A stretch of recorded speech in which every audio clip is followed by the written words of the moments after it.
Langsung saja kita bahas soal yang pertama, teman-teman. Soalnya adalah, Anda adalah seorang karyawan sebuah minimarket.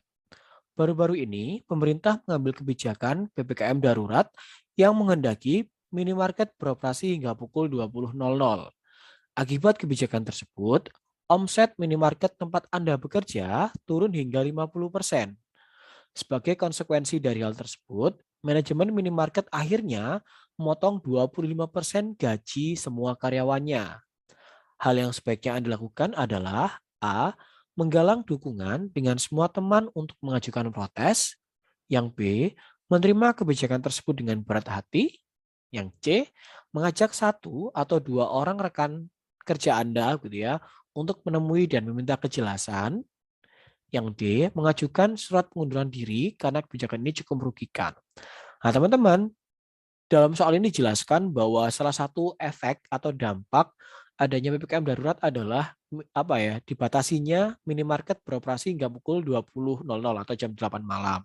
Jadi jelas ya teman-teman, biasanya dia mungkin harus beroperasi sampai pukul 10, paginya buka pukul berapa gitu ya. Jadi ada pengurangan jam buka.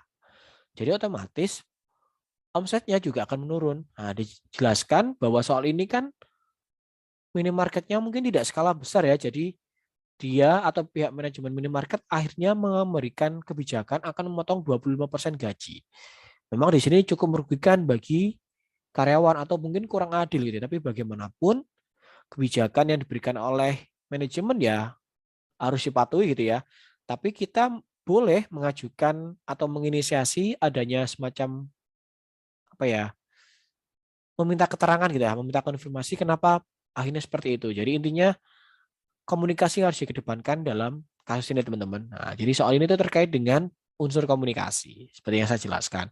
Nah, indikatornya apa kalau ada masalah seperti ini? Ya, ini indikatornya adalah menyampaikan suatu informasi yang sensitif atau rumit dengan cara penyampaian dan bahasa yang tepat sehingga dapat dipahami oleh pihak lain. Jadi tadi ya, jelas di sini yang sesuai dengan indikator 31 ini adalah opsi apa teman-teman? Ya, opsi C. Kita mengajak satu atau dua orang untuk menemui manajemen dan menanyakan atau minta kejelasan dari kebijakan itu. Barangkali waktu kita diskusi, kebijakan itu bisa dibatalkan atau mungkin potongannya tidak sampai sebesar 25% atau mungkin hanya 5% atau 10%. Paling enggak itu kan cukup menguntungkan bagi para karyawan. Gitu ya teman-teman. Kemudian mendapatkan poin 3 adalah B. Menerima kebijakan itu meskipun dengan berat hati. Nah, yang mendapatkan poin 2 adalah opsi A, menggalang dukungan dana dengan semua teman untuk mengajukan protes atau semacam demo ya. Kemudian yang mendapatkan poin terendah adalah opsi D, mengajukan surat pengunduran diri. Ingat, karena masa pandemi ini mencari pekerjaan cukup susah, jadi hal-hal seperti ini harus hindari ya, mundurkan diri nanti malah bingung mau kerja apa, kan malah susah juga ya. Oke, kita ke soal berikutnya. Suatu hari di daerah Anda diadakan musyawarah untuk menentukan hari kerja bakti membersihkan selokan di sekitar lingkungan Anda. Ada yang usul hari Minggu dan ada yang usul hari Sabtu. Kakak Anda usul hari Sabtu karena hari Minggu ada acara keluarga. Namun usul kakak Anda tidak diterima. Sebagian besar warga ingin hari Minggu. Akhirnya diputuskan bahwa kerja bakti dilaksanakan pada hari Minggu. Hal yang Anda lakukan adalah A. Meminta maaf karena tidak bisa, mohon maaf ini tipu ya, mengikuti kerja bakti dan memberikan konsumsi sebagai tanda gantinya. Opsi B. Menunda acara keluarga dan mengikuti kerja bakti terlebih dahulu. Yang C.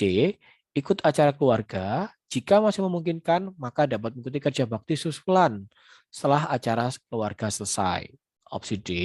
Kerja bakti sendiri di lain hari saat tidak sibuk bekerja. Ah, jadi jelas latar belakangnya ada kakaknya di sini usul hari Sabtu karena hari Minggu ada urusan keluarga. Jadi dia semacam lebih mementingkan urusan pribadi ya daripada urusan umum atau kepentingan bersama. Nah, soal ini terkait dengan unsur kerjasama, indikatornya adalah berpartisipasi sebagai anggota tim yang baik dengan melakukan tugas atau bagiannya dan mendukung keputusan tim. Jadi kalau ada keputusan tim atau keputusan bersama, berdasarkan hasil musyawarah, ya kita harus mengikuti. Bagaimanapun, kan kepentingan umum itu lebih tinggi posisinya daripada kepentingan pribadi atau individu. Di sini keluarga kan termasuk kepentingan individu. Jadi jelas bahwa dari opsi jawaban di situ yang lebih mengutamakan kepentingan umum adalah opsi B. Menunda acara keluarga dan mengikuti kerja bakti terlebih dahulu. Kemudian disusul oleh opsi A, meminta maaf, tidak bisa ikut, dan memberikan konsumsi sebagai gantinya. Itu boleh juga teman-teman. Jadi yang lelah mengikuti kerja bakti akan terisi lagi energinya dengan konsumsi yang kita sumbangkan atau kita berikan. Kemudian opsi C itu mendapatkan poin 2, ikut acara keluarga dulu, jika masih memungkinkan, dapat mengikuti kerja bakti susulan. Nah, kalau kerja baktinya selesai, kan tetap kita tidak membantu. Jadi opsi C masih cenderung menggantung, jadi belum jelas.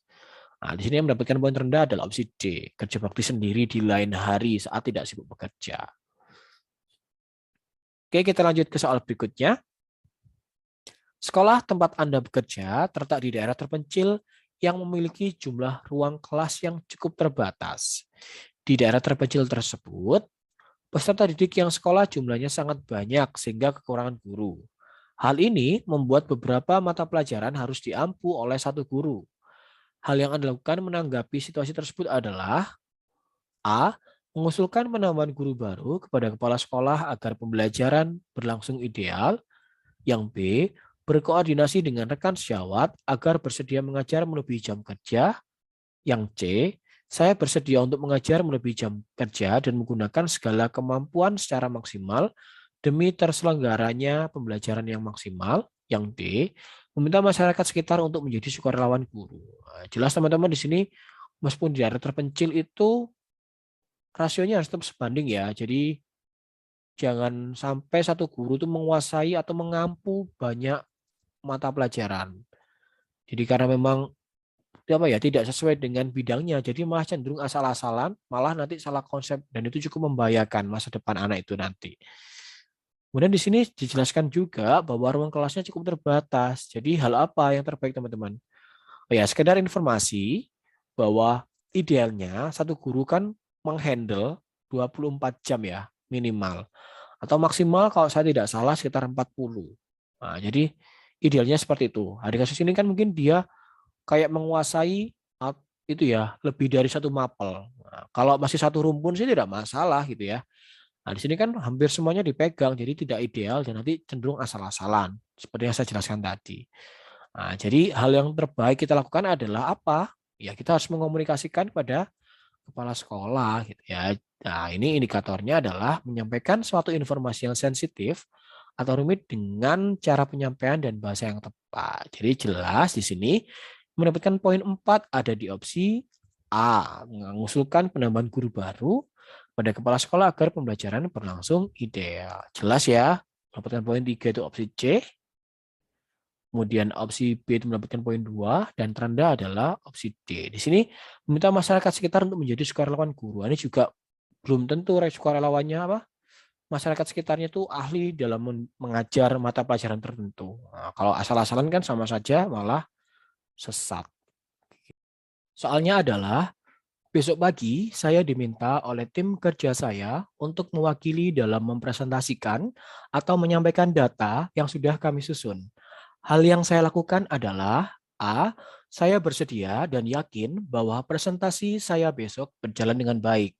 Namun saya menyiapkan isi slide saya dengan padat. Yang B. Saya bersedia dan menyiapkan materi slide saya seringkas mungkin dan menambahkan dengan teknik komunikasi yang pas saat presentasi. C. Saya bersedia tetapi biarkan anggota tim saya yang menyiapkan segalanya dan saya yang bertugas dalam presentasi. Yang D, pasrah dan meyakini besok akan berjalan lancar meskipun tanpa adanya persiapan, karena saya sudah ahli dalam presentasi. Teman-teman, soal ini terkait dengan amanat yang diberikan oleh tim kepada saya begitu ya. Jadi saat diberikan amanat, kita harus melaksanakan amanat tersebut dengan baik. Baik termasuk dalam hal presentasi dan bahan yang digunakan untuk presentasi. Karena di sini saya akan presentasi, jadi saya harus menguasai apa yang sudah atau bahannya disusun gitu ya. Jadi saya harus menyusun sendiri bahannya agar saya mengetahui isi keseluruhan dari apa yang akan saya presentasikan gitu ya. Jadi soal ini terkait dengan teknik komunikasi atau unsur komunikasi. Nah, teman-teman, biasanya kan saat kita akan melakukan presentasi menggunakan yang namanya PowerPoint ya. Nah, di situ kan namanya poin. Jadi kita hanya menampilkan inti dari apa yang kita presentasikan. Kemudian saat presentasi kita dapat mengembangkan dari isi atau inti yang kita tulis dalam slide tersebut. Jadi di sini teman-teman dari opsi A, B, C, dan D itu yang mana kira-kira yang mendapatkan poin tertinggi. Nah, kemudian soal ini itu terkait dengan komunikasi level 1, indikator 1, yaitu menyampaikan informasi atau pendapat dengan jelas, singkat, dan tepat. Nah, ini dengan media yang sesuai dengan alur yang logis. Nah, tadi ya, sesuai dengan apa yang saya jelaskan, tampak jelas bahwa intinya itu poinnya itu singkat gitu ya. Tapi saat kita menjelaskan itu dengan menggunakan informasi yang jelas dan media yang tepat. Nah, jadi di sini yang mana yang mendapatkan poin tertinggi? Ya, yang mendapat poin tertinggi ada di opsi B. Saya menyediakan materi slide saya seringkas mungkin dan menambahkan dengan teknik komunikasi yang pas. Ya. Kemudian opsi A itu mendapatkan poin 3. Ya. Opsi C mendapatkan poin 2. Ini saya bersedia tetapi biarkan anggota tim saya yang menyiapkan. Nanti takutnya malah kita tidak mengetahui keseluruhan dari konten yang dibuat oleh rekan gitu ya. Apalagi ini opsi D pasrah. Jadi sesuatu yang pasrah. Jadi seolah-olah hanya yakin tapi tanpa membuat apapun ya sama saja gitu ya. Makanya dia mendapatkan poin 1. Gitu ya teman-teman penjelasannya. Kita lanjut ke soal berikutnya. Dalam setiap pekerjaan pasti memiliki job description masing-masing. Dan saya telah melakukan sesuai dengan job desk tersebut. Di sela waktu saya di kantor, hal yang saya lakukan adalah A. Tetap mau membantu teman yang mengalami kesusahan dalam pekerjaannya. B. Mempelajari hal lain di luar deskripsi jabatan saya. Yang C. Saya hanya akan melakukan pekerjaan di luar deskripsi jabatan jika diminta oleh atasan. Dan yang D.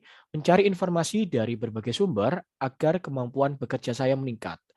Teman-teman, soal ini terkait dengan unsur kerjasama. Jadi, meskipun kita telah menyelesaikan atau membereskan job desk kita, tapi saat ada teman yang mengalami kesusahan, kita harusnya ngapain? Jelas ya, kita harus membantu. Nah, ini terkait dengan level 2 indikator 1, yaitu membantu orang lain dalam menyelesaikan tugas-tugas mereka untuk mendukung sasaran tim. Jadi teman-teman kita harus tetap bersedia membantu teman, apalagi dia masih dalam tim kita. Jadi namanya target itu kan bukan hanya target individu, tapi juga ada target tim. Jadi saat ada teman yang kesusahan, kita tidak membantu, maka target tim tidak akan tercapai. Jadi di sini yang mendapatkan poin tertinggi itu ada di opsi A. Kemudian disusul oleh opsi D yang mendapatkan poin 3, yaitu mencari informasi dari berbagai sumber agar kemampuan bekerja saya meningkat. Jadi selain menguasai bidang atau job desk dari tim kita, kita juga bisa belajar dari bidang lain gitu ya, agar sewaktu kita dimutasi sewaktu-waktu atau tiba-tiba itu kita sudah mempunyai ilmu sedikit-sedikit lah ya di bidang lain atau di bidang tersebut. Kemudian yang mendapatkan poin 2 itu ada di opsi B, teman-teman. Mempelajari hal lain di luar deskripsi jabatan saya. Ini tidak jelas ya. B sama D itu hampir sama. Cuma di sini opsi D sudah dijelaskan bahwa dia mencari informasi dari berbagai sumber. Jadi lebih lengkap, spesifik gitu ya. Dan di sini yang mendapatkan poin terendah ada di opsi C. Saya hanya akan melakukan saat ada perintah. Jadi belum ada inisiasi. Seperti itu ya teman-teman. Oke, kita lanjut ke soal berikutnya. Kantor Anda memutuskan untuk menggunakan software baru yang lebih modern. Software ini sangat baru dan menyusahkan bagi diri Anda. Hal yang akan saya lakukan adalah A. Bertanya kepada teman cara menggunakan software tersebut. Yang B. Mengusulkan agar mengganti software dengan yang lainnya saja yang lebih mudah digunakan. Yang C.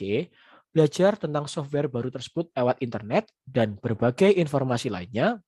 Yang D, minta buku petunjuk agar dapat mengerjakan tugas sesuai dengan porsi Anda. Nah, di sini teman-teman, saya yakin pasti banyak yang mendapatkan atau menjawab C ya, yang mendapatkan poin tertinggi. Di sini kita ketahui bahwa segala sesuatu alat atau apapun pasti ada buku petunjuknya agar kita tidak dalam tanda petik kesasar gitu ya.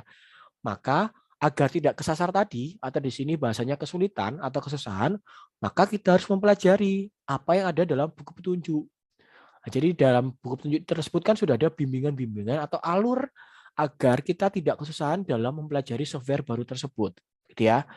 Nah, teman-teman lebih jelasnya, soal ini terkait dengan unsur mengelola perubahan, yaitu level 1 indikator kedua yaitu mengikuti perubahan secara terbuka sesuai dengan adanya petunjuk atau pedoman. Nah, kan di sini ya dijelaskan bahwa adanya petunjuk atau pedoman. Maka di sini yang mendapatkan poin tertinggi ada di opsi D ya teman-teman. Nah, kemudian tadi seperti yang saya jelaskan, C itu bagus tapi dia mendapatkan poin 3. Yang tertinggi tetap kita mempelajari petunjuknya atau pedomannya. Kemudian opsi A mendapatkan poin 2, bertanya pada teman. Jadi kita harus bertanya pada teman yang sudah mengerti penggunaan software tersebut. Kemudian kita tilik di situ ya, kita lihat opsi B mendapatkan poin terendah karena dia cenderung pasrah dan malah minta perubahan, padahal software ini belum dieksplor.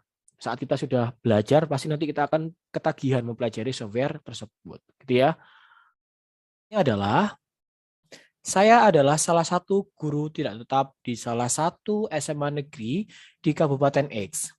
Saat ini, pemerintah membatasi pegawai yang melakukan work from office atau WFO sebanyak 75% dari total guru dan karyawan yang ada di sekolah.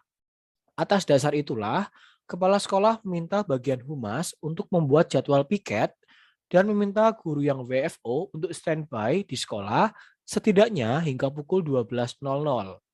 Ternyata saya mengetahui bahwa banyak guru yang hanya ada di sekolah hingga pukul 10.00 saja. Melihat hal tersebut, yang akan saya lakukan adalah A. Ikut pulang saja karena kepala sekolah mendiamkannya. Yang B. Membiarkan mereka pulang dulu karena pekerjaan saya belum selesai. Yang C. Tetap pulang sesuai dengan jadwal yang telah ditetapkan. Yang D. Segera menyelesaikan pekerjaan dan menyusul pulang. Nah, teman-teman cukup jelas bahwa soal ini terkait dengan unsur apa?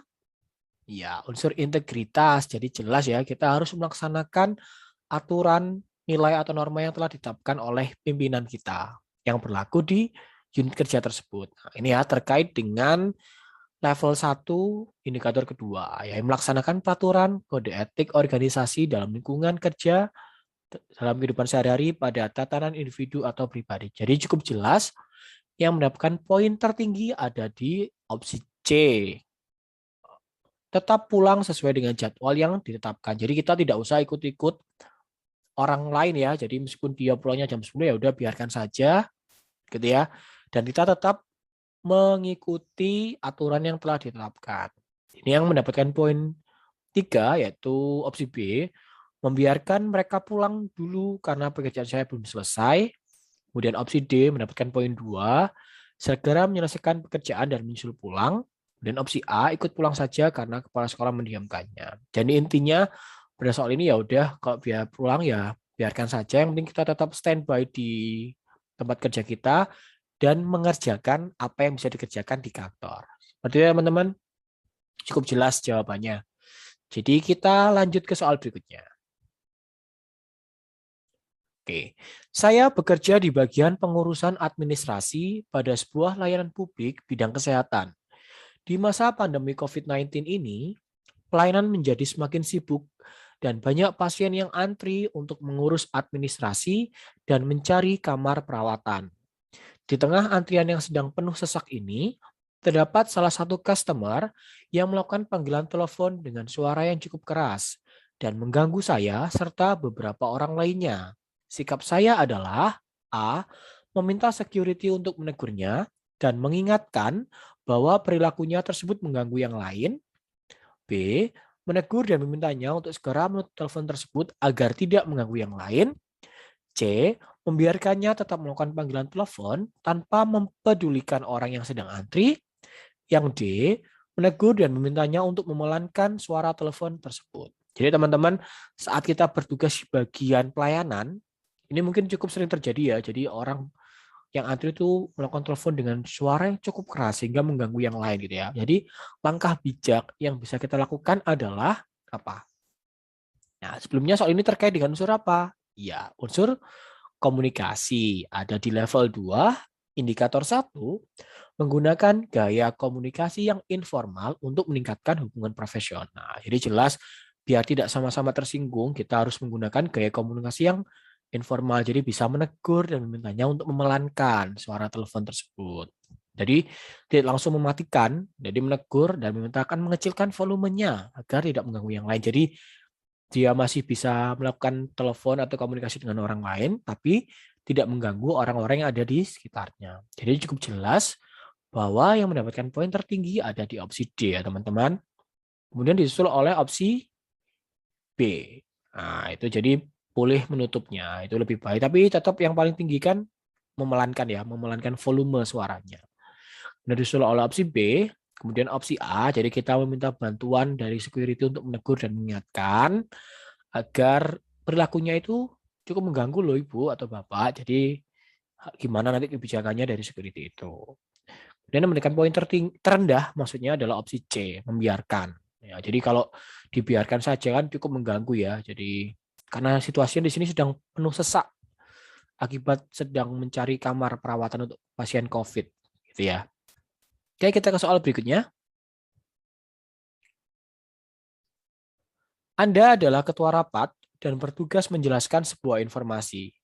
Banyak peserta rapat yang masih belum paham apa yang Anda jelaskan karena datanya tergolong rumit. Sementara waktu sudah sangat terbatas. Hal yang Anda lakukan adalah A. Menutup rapat dan menenangkan hadirin bahwa semua akan dipahami sembari berjalannya program. Yang B. Menutup rapat karena harus disiplin waktu. Yang C. Memastikan peserta rapat sudah memahami informasinya dengan memberikan keterangan kunci. Yang D.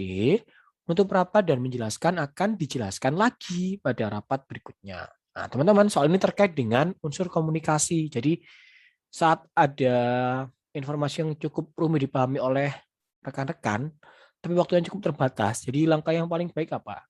Kan tidak mungkin peserta rapat mendapatkan null information ya, jadi zero information. Jadi, win-win solution-nya itu ya kita memberikan kata-kata kunci yang harus dipahami oleh peserta rapat. Nah, ini terkait dengan level 3 indikator 1, yaitu menyampaikan suatu informasi yang sensitif atau rumit dengan cara penyampaian dan bahasa yang tepat, sehingga dapat dipahami dan diterima oleh pihak lain. Jadi di sini maksudnya bahasa yang tepat yaitu dengan menggunakan kata-kata kunci.